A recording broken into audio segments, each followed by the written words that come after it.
Alors, l'empressement de l'ambition. Voilà, ça c'est le thème de ce soir. Tout ce que je vais dire ce soir, Bedrat Hashem, ça sort de Rav Dessler. Et on va essayer d'expliquer. Le Rav Dessler, il commence la chose suivante. Il dit que la distance entre le soleil et la terre, elle est très importante. Bon, je ne vous demande pas combien, je vais vous le dire de suite. C'est 19 597 870 km. Donc, il y a quand même une grande distance. Et il dit, le Rav, quand bien même cette distance, elle est très importante, on voit que la lumière du soleil, elle éclaire immédiatement. Il n'y a pas d'arrêt, il n'y a pas un temps pour que la lumière arrive jusqu'à sur la terre. C'est immédiat. Ça, c'est ce qu'il dit le Rav Dessler.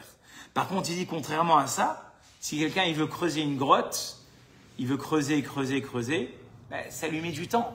Pour pouvoir voir le bout de la grotte, voir le bout de ce tunnel-là, ça va lui mettre du temps. Il faut un certain investissement, des fois des mois, des fois des années. Et il dit, le Rav, c'est quoi la différence finalement entre les deux? C'est que dans l'un, la lumière est directe et puissante et elle atteint de suite son objectif. Et de l'autre côté, pour pouvoir avoir la lumière qui sort d'une grotte, ça demande un travail et beaucoup de travail. Et il dit, le Rav, la même difficulté, elle réside pour l'acquisition de la spiritualité. Quelqu'un qui veut s'élever dans la Torah, le chemin il est très difficile. Il ne faut pas croire que sur un coup de réveil, des fois c'est vrai qu'on a des réveils. À la sortie de Yom Kippour, on a un réveil. À la sortie d'un shiur, on a un réveil. Mais est-ce qu'on peut se baser sur ce réveil pour construire des mondes? Bien évidemment que non. Il y a un travail très long qui se fait. Alors le Rav Dessler, il dit comment ça se fait que pour pouvoir atteindre un certain niveau dans la Torah, ça demande du temps. Apparemment, c'est contradictoire avec ce que la Torah nous a dit. La Torah nous dit qu'il y a mitzvah azot, le fait d'accomplir les mitzvot, asher anochi metzavecha hayom, que je t'ordonne aujourd'hui, lo niflet imimecha. C'est pas quelque chose d'extraordinaire. L'orechokai, c'est pas loin. Ki karov elecha adavar meod beficha ou bilvavra la soto. On a l'impression que quelqu'un qui veut avancer dans la Torah, c'est très rapide. C'est à portée de main. Alors il dit le Rav Dessler, comment comprendre la différence entre finalement l'évolution des gens, qui sont un peu comme ces gens-là qui veulent creuser dans la grotte pour essayer d'arriver de l'autre côté, ils ont du mal. C'est très dur. Mon Rav, j'avais un mashguer qui disait toujours, si tu veux évoluer dans la religion, il faut que ça soit dur. Si c'est facile, c'est que t'es pas en train d'évoluer. Quand ça te coûte des sacrifices, quand t'as du mal à t'habituer à un certain niveau, c'est que t'es en train d'avancer. C'est comme quelqu'un qui pédale. S'il pédale et que c'est pas dur, c'est qu'il est pas en train de s'élever. Il dit, le Rav, c'est la même chose. Alors le Rav, il explique la chose suivante. En fait, la personne, elle a toutes les capacités pour pouvoir réussir. Mais ce qui est difficile, c'est de pouvoir rejoindre ces capacités-là. Entre ses capacités et son potentiel et sa mise en pratique, c'est ça qui est très difficile. Et c'est pour ça que c'est tellement dur qu'Akadosh Baruch Hu, il dit, on va faire une association entre la difficulté que tu as de rejoindre tes objectifs et la possibilité que j'ai de t'aider. En quoi ça se résume? En une seule phrase. C'est écrit, Akadosh Baruch Hu, c'est écrit, Pitrouli, Pitro, Shel Machat, ouvrez-moi le trou de chat d'une aiguille, et moi je vais vous ouvrir les portes d'un palais.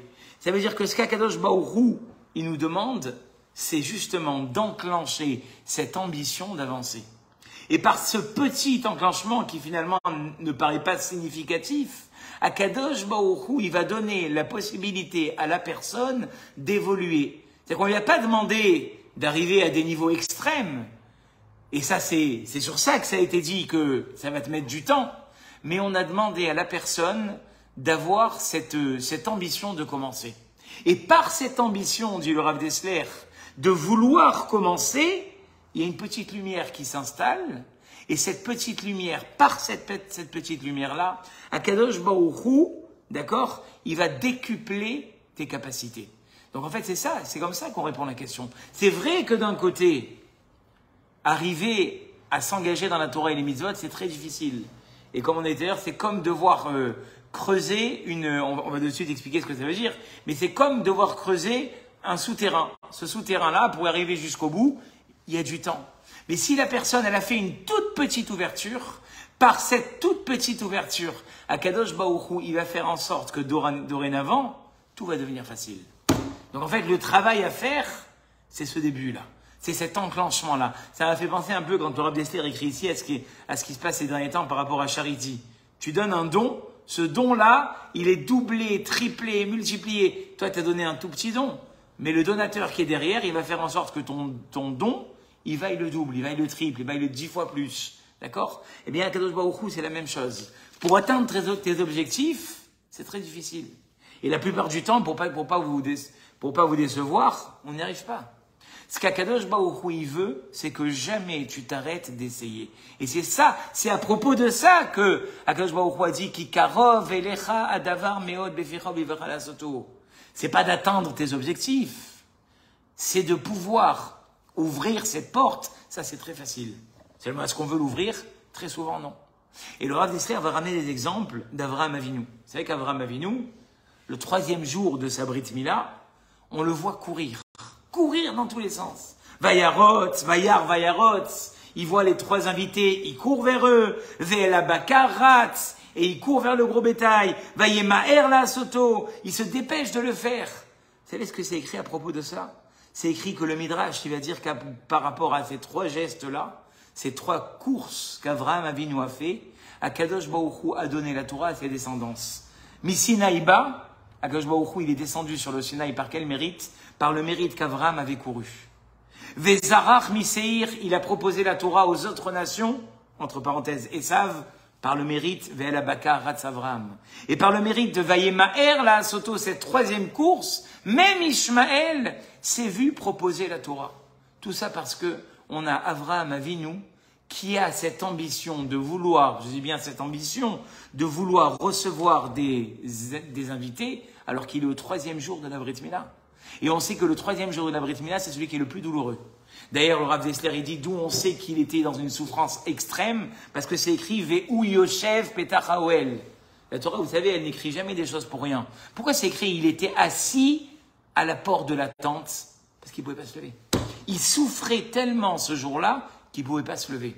Et pourtant, il a encore l'ambition de dire que je vais cette ambition qu'a Avraham Avinu, puisqu'on sait qu'Avraham Avinu, c'est le représentant du Chesed, cette ambition qu'il a de recevoir les invités, va le faire courir, d'accord?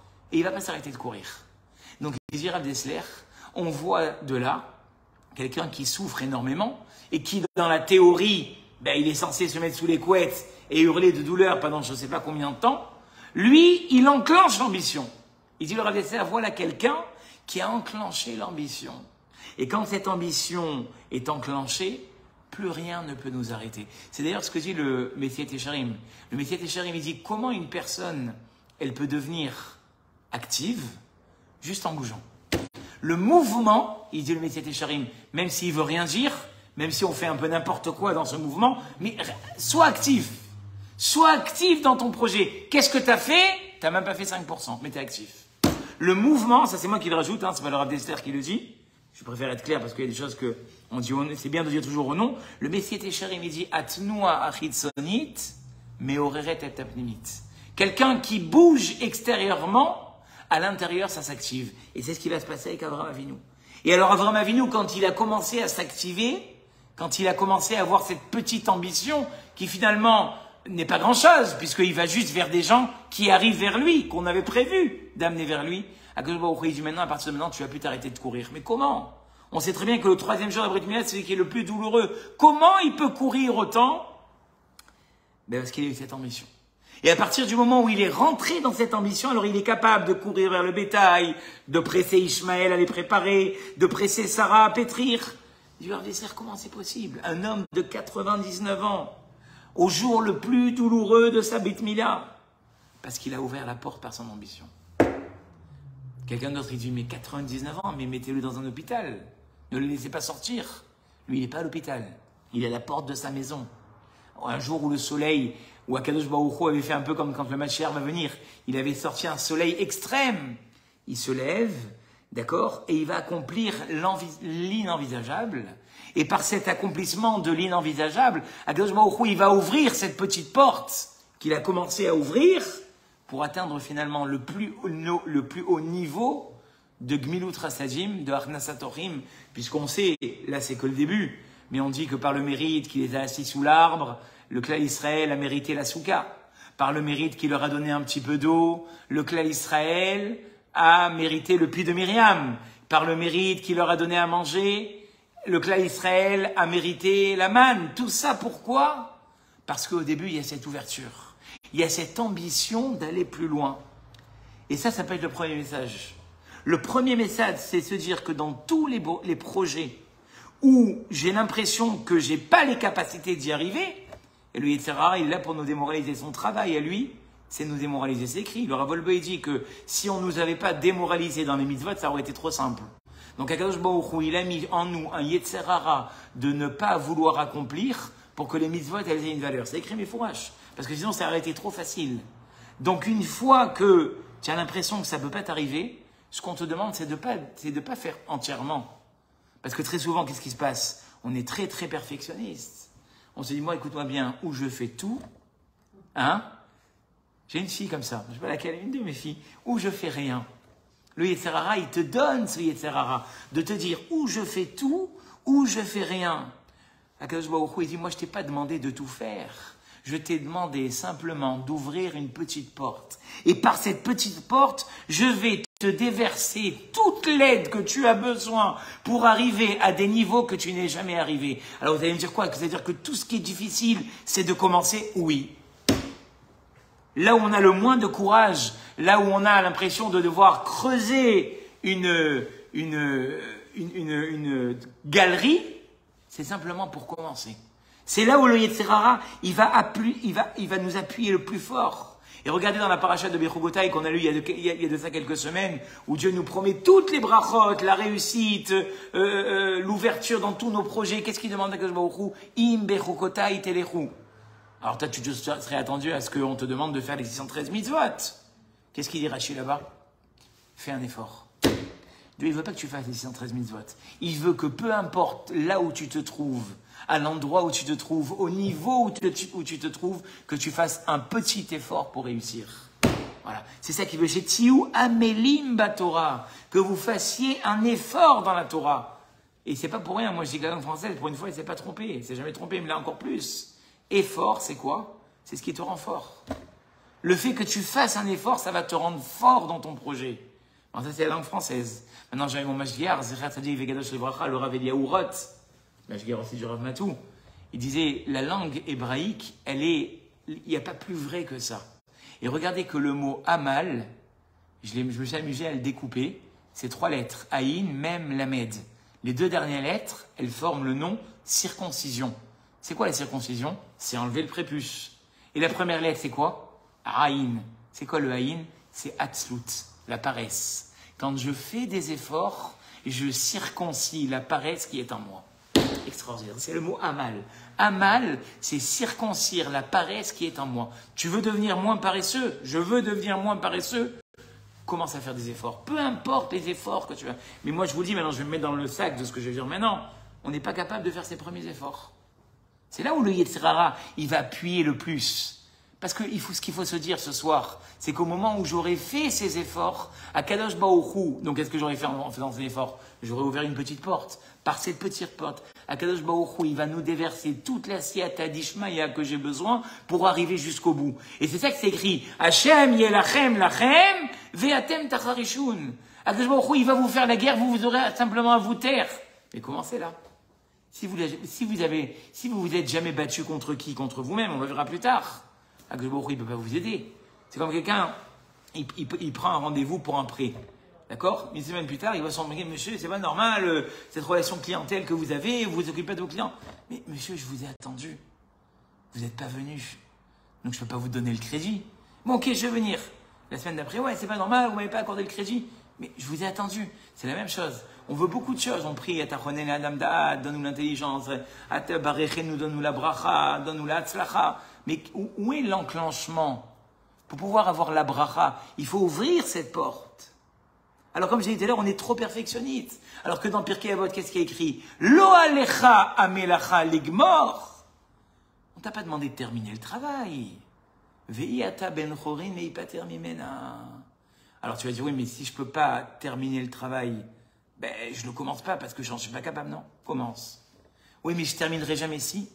Akadosh Baruch Hu, par le commencement tout petit que tu as fait, il va t'envoyer la Hatzlacha. Et ça, c'est Avraham Avinu qui nous l'a montré. Alors le Rav Dessler, il nous dit qu'Hachem, il nous a donné la possibilité de faire les mitzvot de cette manière-là. Mais il y a encore un autre élément qui rentre en compte, il dit le Rav Dessler.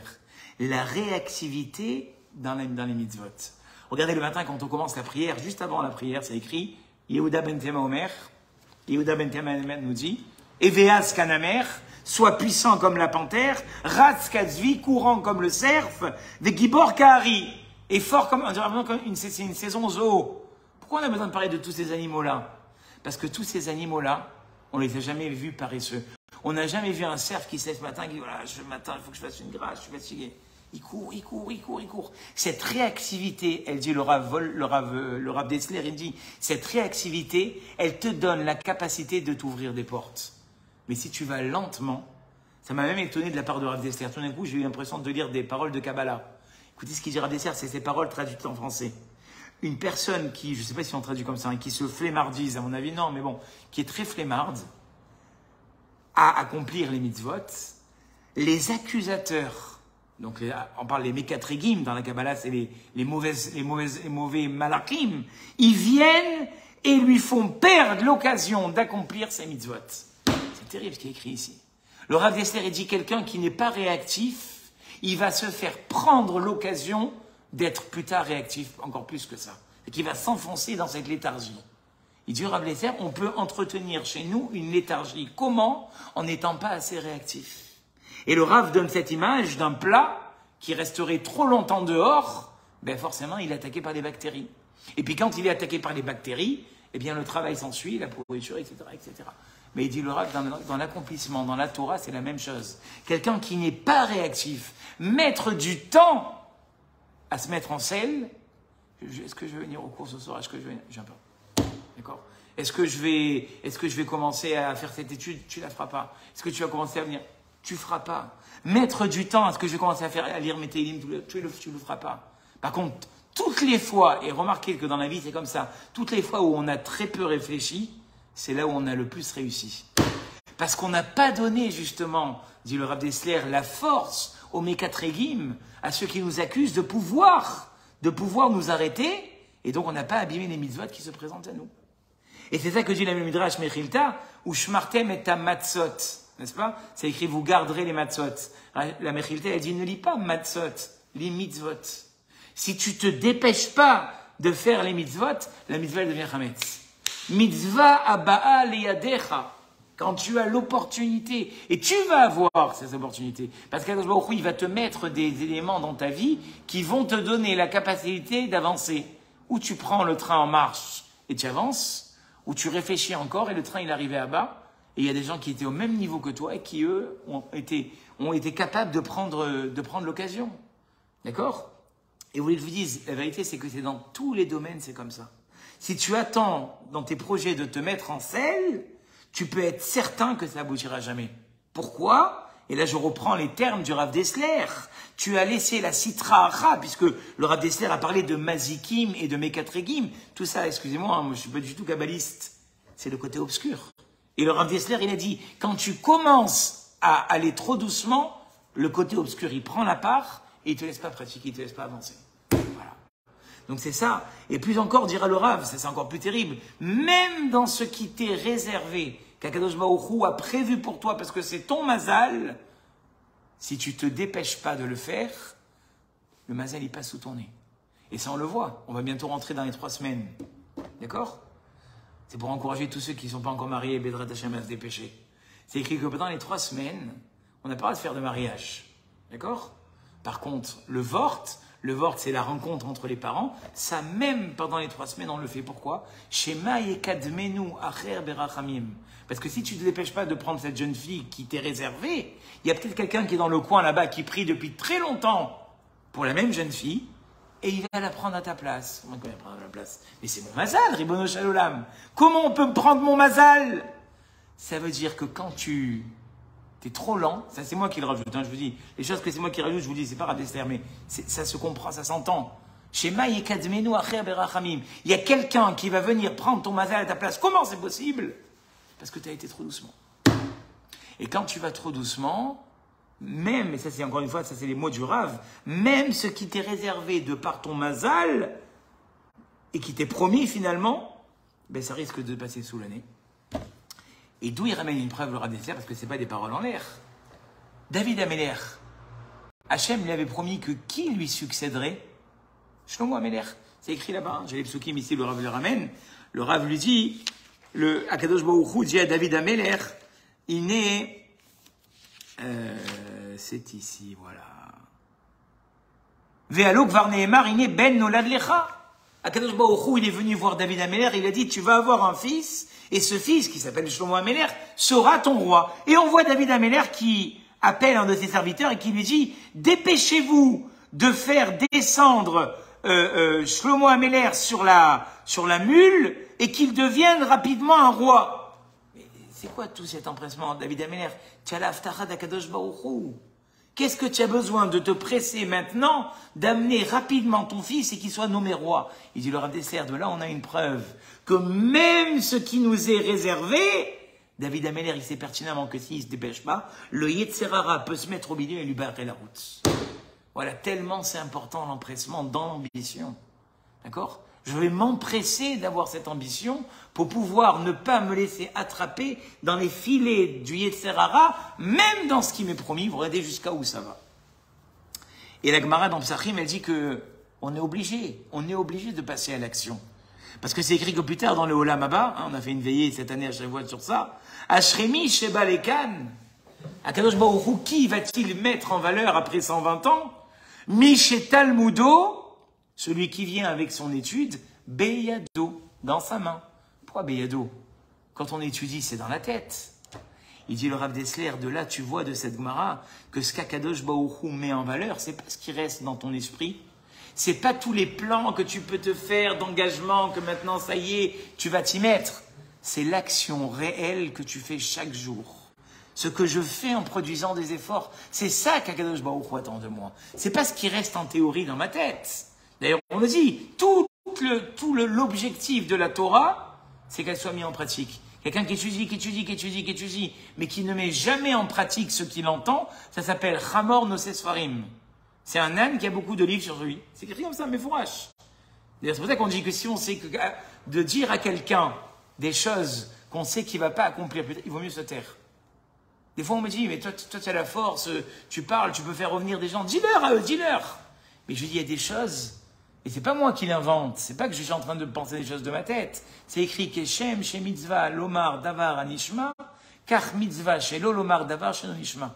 De même qu'il y a une mitzvah, des fois, de dire des choses à des gens, mais il y a des fois une mitzvah de ne pas dire des choses à des gens qu'on sait qu'ils vont pas les faire. Pourquoi? Parce que jusqu'à maintenant, ils étaient irresponsables. Mais une fois que tu leur as mis la Yedia dans la tête, d'accord? Ben là, ils sont devenus responsables. Un exemple, vous recevez de la famille à la maison. Fais maisonnote, fais chez Akol, fais. D'abord, tu l'as dégoûté. Plus jamais elle essaiera de faire des brachot. Mais en plus de ça, maintenant, à chaque fois qu'elle va mettre quelque chose dans sa bouche, tu lui as fait faire une avéra. Parce qu'elle sait maintenant qu'il faut faire une bracha. Et pour peu que tu sais mal lui dire les choses, d'accord? Donc, ça veut dire que nous aussi, à notre niveau, des fois, les gens me disent, je comprends pas, Rav. Depuis que j'ai fait tchouva, ou depuis que je me renforce dans la Torah, j'ai que des catastrophes. Ben oui, parce qu'avant, tu ne savais pas tout ça. Mais maintenant, plus que tu sais, plus Akadosh Baruch Hu, il attend de toi. Alors, je ne fais pas. Non. On n'est pas en train de te dire ça pour te faire peur. Mais on est en train de te dire que si tu as beaucoup de connaissances, ces connaissances-là, tu ne peux pas les mettre en pratique. Elles te jouent des tours, ces connaissances-là.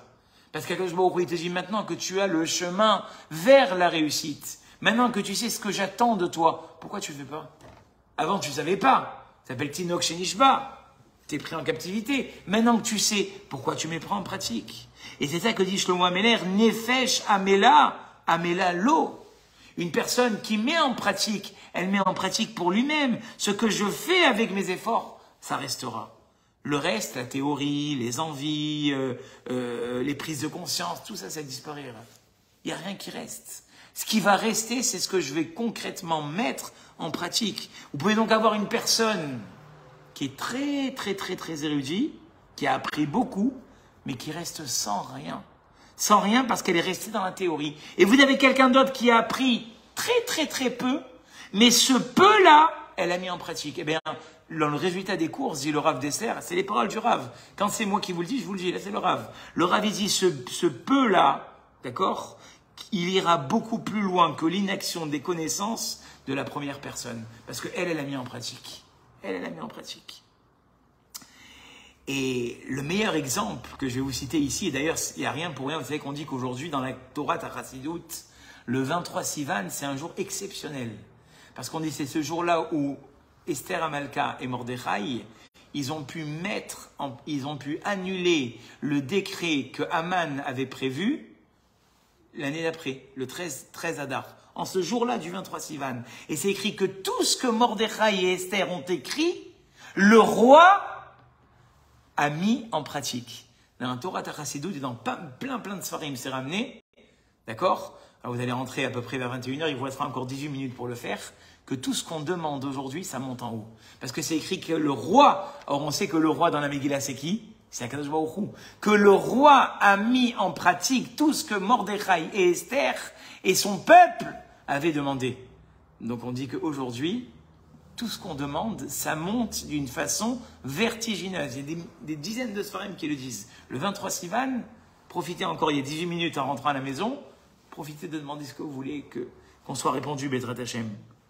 Alors, le Rav Dessler, il ramène une Gemara qui justement parle de Esther. Rabbi Akiva, il était en train de faire un cours. Et les gens, ils se sont endormis. Pas comme vous, hein. Vous me suivez. Mais là-bas, ils étaient tous endormis.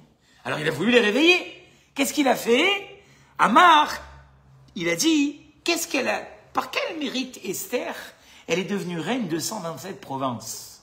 Et il leur a répondu que vienne Esther, la petite fille de Sarah, qui a vécu 127 ans, et qu'elle règne sur 127 provinces. Wow.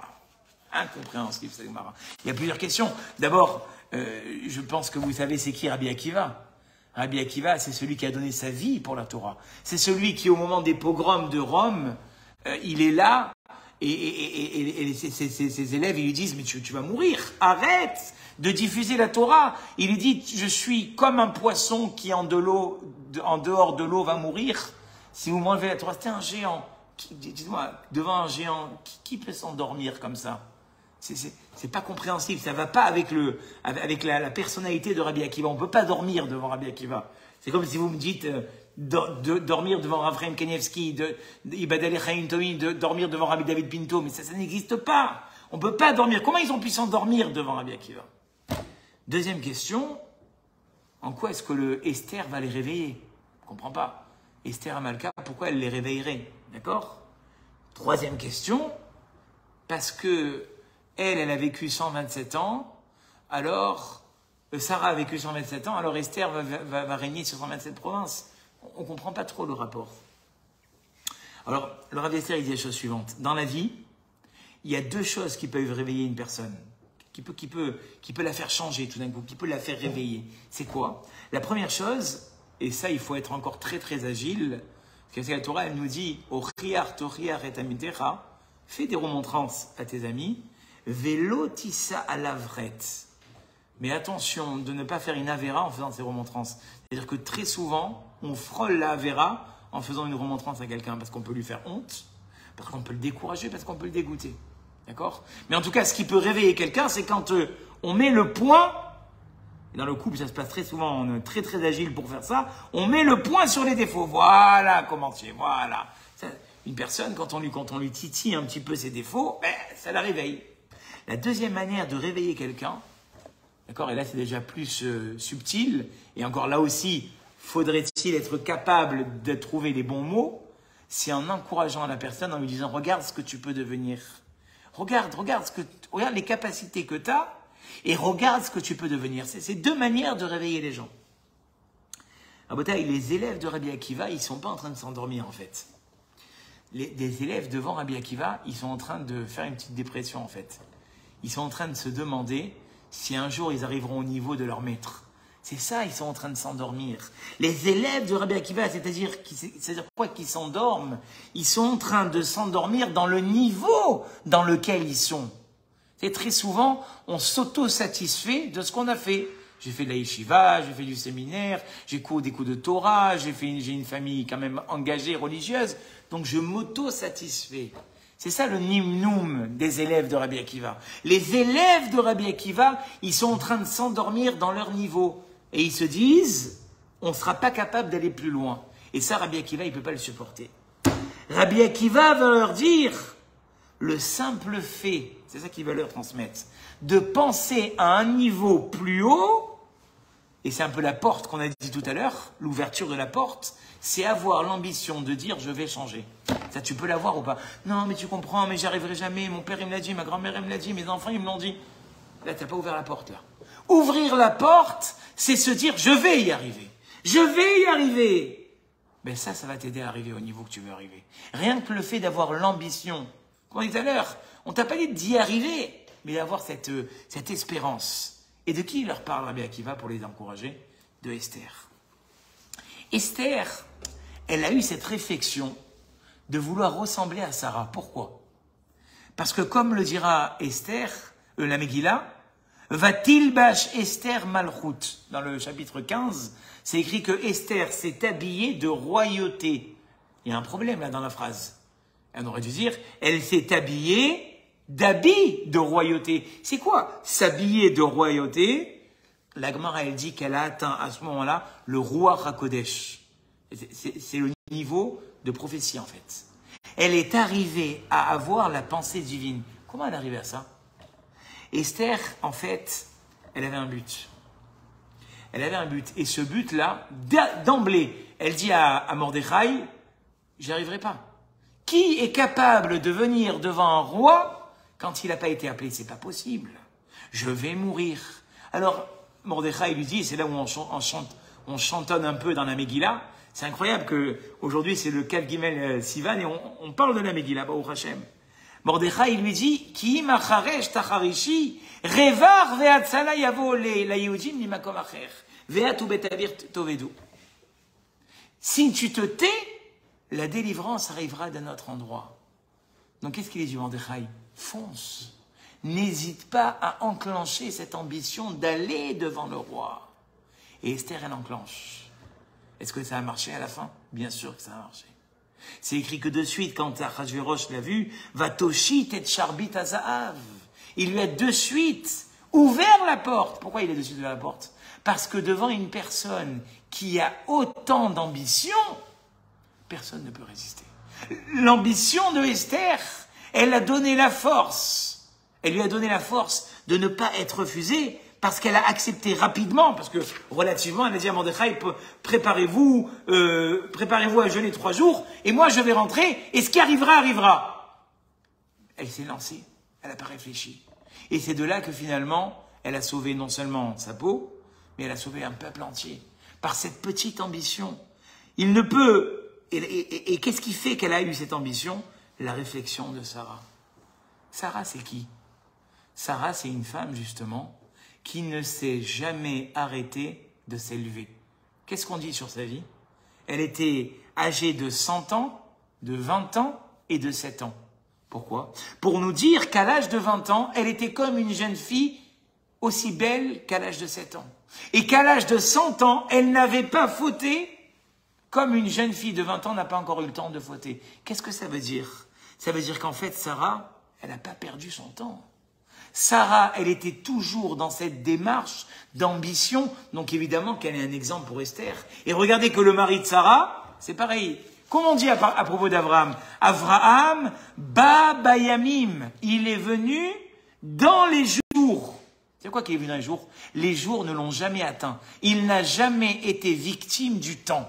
Il était capable de gérer chaque jour et jour, d'accord, au meilleur, à l'image de sa femme. Sa femme, elle aussi, le temps ne l'a pas atteint. C'est elle qui marque les jours. Et c'est pour ça que Esther, en prenant l'exemple de ce couple extraordinaire qui est Abraham et Sarah, va-t-il-bash malchut. Elle est capable elle-même d'être roi. Qui est le roi? Ezeu Gibor, à Kovesh et Titzro. Celui qui est capable de canaliser ses peurs, ses réticences, son manque d'envie d'avancer et de foncer. Et en pensant à Sarah, qui était aussi à cette image, Esther arrive à s'introduire. Cette ambition, d'accord, qu'on pourrait finalement mettre au niveau d'une matriarche, de Sarah, elle a compris que si elle arrivait à avoir la même ambition que Sarah, elle réussirait. Et dit le Rav d'Esther, elle y est arrivée. Et c'est ça que dit Rabbi Akiva à ses élèves. Rabbi Akiva dit à ses élèves, vous en êtes pas capable, mais est-ce que vous avez fait le premier pas? Est-ce que vous avez fait, regardez l'ambition d'Esther finalement? Ayez au moins cette ambition, et en ayant cette ambition, vous ouvrez la petite porte pour pouvoir avoir la Sarah pour tout. Et donc c'est cette idée que finalement, dans laquelle finalement on doit se projeter à chaque fois. Se projeter à chaque fois et de se dire, est-ce que j'ai ouvert la petite porte? Oui, mais des fois tu te dis, mais la petite porte, elle est insignifiante devant ce qui m'attend dans les projets de ma vie. Eh bien, cette petite porte, elle peut paraître très très loin, mais quand bien même elle est loin de là où elle ouvre la Siyata d'Ishmaya pour arriver exactement au but dans lequel tu veux arriver. Et plus on va se convaincre de ça, et plus on va avoir une propulsion qui est énorme. Akadosh Baruch Hu, il te dit, je abal et ta'er, mais ça y est, inoto. Celui qui veut avancer, on va l'aider. Mais montre que tu as envie. Ouais, j'ai envie, mais tu es en train de dormir. Tu peux pas avoir envie. Quelqu'un qui a envie, comme on a dit tout à l'heure, il est en perpétuel mouvement. Ce mouvement-là, il va faire que la personne, mais elle va évoluer. Et comme on a dit tout à l'heure, la deuxième façon d'évoluer, c'était laquelle? À part de viser très très haut, c'est de montrer à quelqu'un ses défauts. Vous savez, j'ai entendu une fois un Rav qui a dit, c'est très compliqué ce que je vais vous dire, mais un Rav a dit une fois que si on se remettait en question à chaque fois qu'on nous ferait un défaut, on serait parfait. On serait arrivé à tout ce qu'on veut dans la vie. C'est qu'à chaque fois, le Rav dit à chaque fois que quelqu'un il te fait une ouais, mais des fois c'est pas sincère, c'est pas honnête. C'est écrit là-bas que les gens ils sont bêtes parce qu'au lieu de frapper le bâton, au lieu de mordre le bâton, ils devraient mordre celui qui frappe. C'est-à-dire que quand on t'envoie quelqu'un, même s'il te paraît bête, mais si on t'a fait cette remontrance et qu'on veut te remettre en question, ça va même plus loin que ça. C'est écrit que tout ce que tu entends autour de toi, tout ce qui se passe autour de toi, c'est une remise en question pour toi-même. Ce que j'ai dit pendant les shloshim de ma maman. Quand on a une mère qui part aussi jeune, il faut qu'on te remette tous en question. Maïmonide le dit. Quand il y a quelqu'un qui part prématurément et qu'on l'entend, c'est que nous aussi, à notre niveau, on doit se remettre en question. Alors imagine-toi qu'à chaque fois que quelqu'un il vient te dire quelque chose, tu te dis peut-être qu'il y a du vrai dans ce qu'il dit. Mais à ce moment-là, tu deviens parfait. Et c'est évidemment que c'est une mission qui est pratiquement impossible, mais qui peut quand même nous faire réfléchir. Et la dimension de la remise en question, c'est quoi? C'est la dimension de la lune et sa réapparition. Alors, il y a quel rapport avec la lune? Alors, il y a une Gemara dans Baba Batra qui dit que Moshe Rabbeinu, sa face, elle était comme le soleil. Et Yehoshua, sa face était comme la lune. D'accord? Alors, on sait que la lumière du soleil, comme on l'a dit tout à l'heure, c'est une lumière qui est directe. Alors que la lune, c'est tout un théâtre. Elle apparaît comme un petit croissant, comme ça, sympathique, là, de boulangerie. Puis après, elle grossit, elle grossit, elle grossit, pour de nouveau disparaître complètement et pour réapparaître. Ça, c'est la différence entre le soleil et la lune. Il y a des personnes qui ont atteint un tellement grand niveau de sainteté dans leur vie que leur cerveau, dès qu'il assimile une notion de spiritualité, ou dès qu'il veut atteindre un niveau de spiritualité, il leur suffit simplement de se réveiller à ce niveau-là et ils attendent immédiatement. Il n'y a rien qui leur barre la route. Et il y a d'autres gens, j'ai envie de vous dire la majorité, je me mets dans le sac avec eux, ils ont des connaissances, ils ont des réveils. Il y a des fois dans leur vie où ils se réveillent, ils ont des prises de conscience dans leur objectif, dans leur projet, mais à la fin, au bout du compte, ces réactions, est-ce qu'elles arrivent à transcender le corps? Très rarement. Ça reste finalement des envies, des ambitions, mais qui ne vont pas plus loin que ça. Or, le but d'un homme, d'une personne dans ce monde-là, c'est ce qu'on dit tous les matins, je ne sais pas si vous le faites, je vous le souhaite, juste avant la Shira, on fait le Vaïvarer David, n'est-ce pas?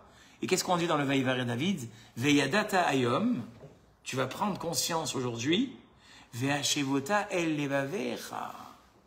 Et fasse en sorte que toutes les prises de conscience, elles atteignent ton cœur.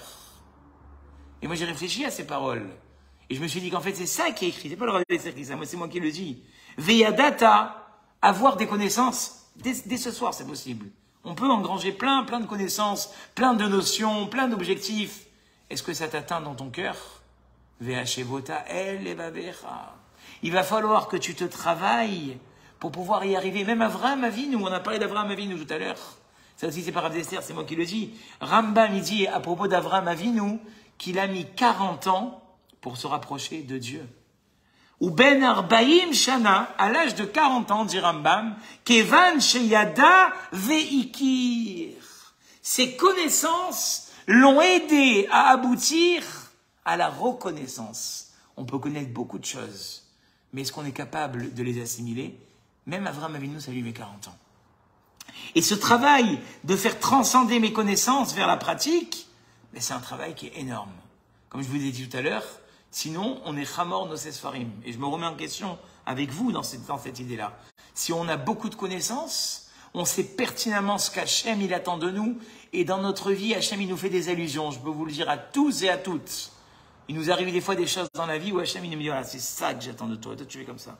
Tu avances comme ça. Pourquoi tu avances comme ça? Ouvre les yeux.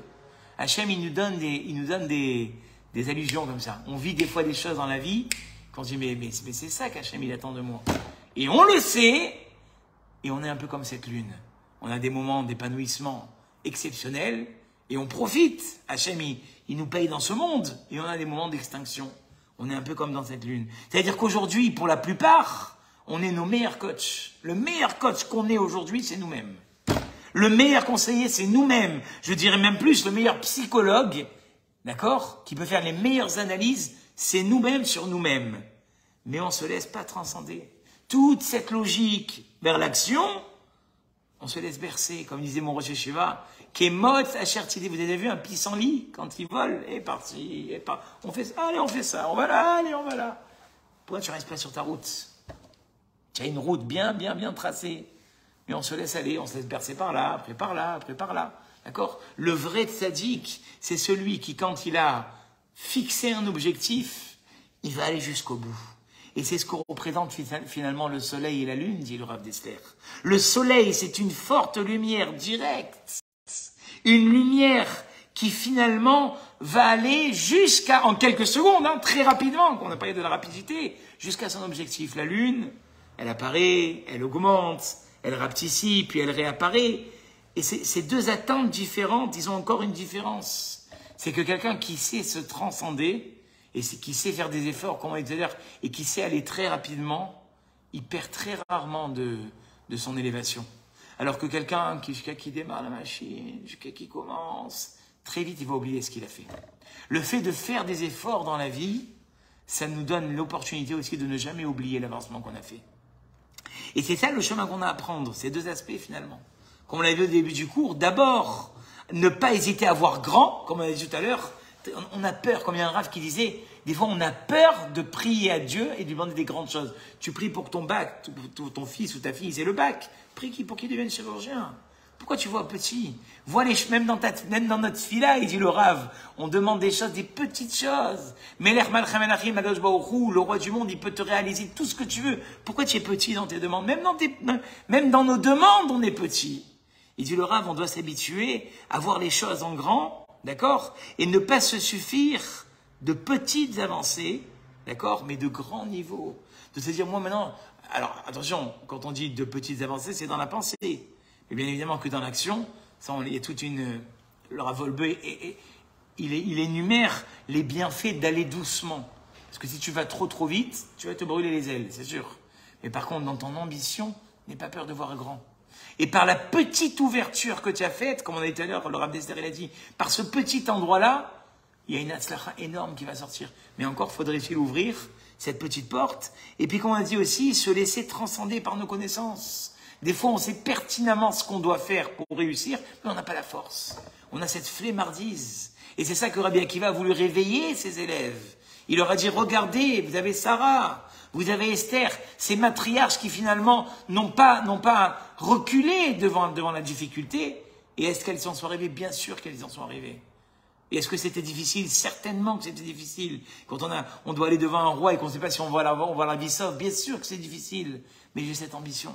Et cette ambition-là, elle va me prendre, d'accord? Et finalement, je ne vais pas être comme la lune qui rapetissait, mais je vais être comme ce soleil qui va briller de plus en plus. Et ce que je me suis dit, cet exemple du Rav Dessler, il est formidable, parce que le soleil, même quand il disparaît, en fait, il ne disparaît pas.